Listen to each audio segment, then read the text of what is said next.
Hello and welcome. Welcome to another exciting lecture, and in this lecture it's going to be our first challenge. So if you remember from previous lectures, I mentioned that I'm going to provide slides to you to help you learn the concepts. I'm also going to do demonstrations, which I've done both so far. But in order for you guys to learn the material, you have to have some kind of self-assessment. And so I'm going to be giving you guys challenges, essentially homework assignments where you can complete the homework assignments to see how well you're learning. And so in this lecture, this is going to be your first challenge. Very exciting. Our first challenge, our first assignment more or less. And so what I'd like to describe to you is what the challenge is. What are the requirements? And what this challenge is going to include is it's going to be writing your first program. So what we're going to do is you're going to write a C program that displays your first name as output. That's the requirements. That's what I want you to do. And so in order to complete this task and complete this challenge, you're going to need to do the following things. You're going to first have to create a project in CodeBlocks. And I've demonstrated how you can do that, so you should be able to do that. You're going to use the IDE to perform the tasks that you do in every C program. Edit, compile, and run, and then test your code. Right? So the first step is creating that project in CodeBlocks. You can use the lecture that I provided earlier if you need to go through those steps again. As part of creating a project, we know that it generates a file for you. I don't want that file generated for you because it's going to do all the work for you. So after you create the project, make sure you go into your project inside your project window, your management window, and make sure you delete the main.c file that was generated. You can right click on it and say remove. After you've created your project, the next step would be to create a new C source file. And we know that all C source files end in the .c extension.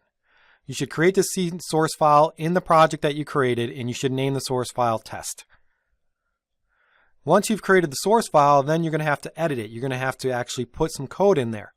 The code that you put in there is not important. That's not what we're trying to learn in this phase.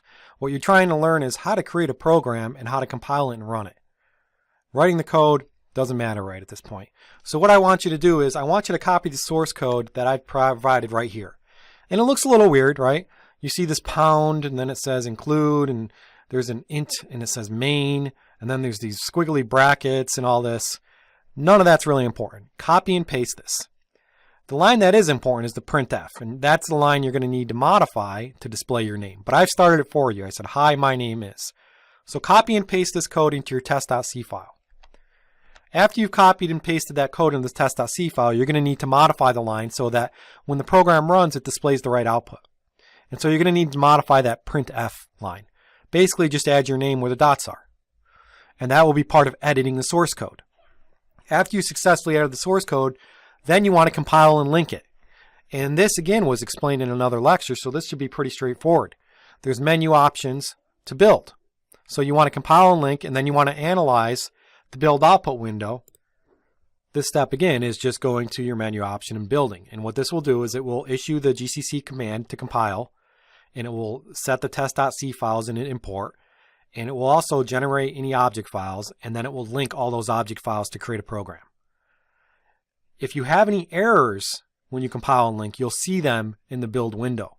That means you'll have to go back and edit your source code to fix those errors. Now, if you copy the source code exactly how it is on the slide, you'll be fine. One of the things you're going to notice with programming is the detail matters. Make sure you copy the source code exactly how it is. Everything matters.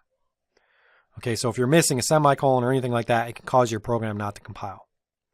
Now, if you were successful in compiling and linking the source code, then you want to run the program. You want to execute it. And again, this is just another menu option in the IDE in CodeBlocks. Once you run the program, it's gonna actually display a new console. It's going to display the DOS prompt, that little black window. And you need to analyze the output to confirm that it's correct. If it doesn't display your name, then you're going to have to repeat this process. You're going to have to go and edit the source code, recompile, which will link, and then run. And this is the process that you're always going to employ when creating a program. Editing, compiling, linking, and running. And then testing and debugging. Testing the code, making sure it does what it's supposed to do. And if it doesn't, fixing the errors. So this is your challenge. I'm going to provide a solution to this in the next lecture. But go ahead and do this on your own. Again, it's important to do it on your own so that you learn from it.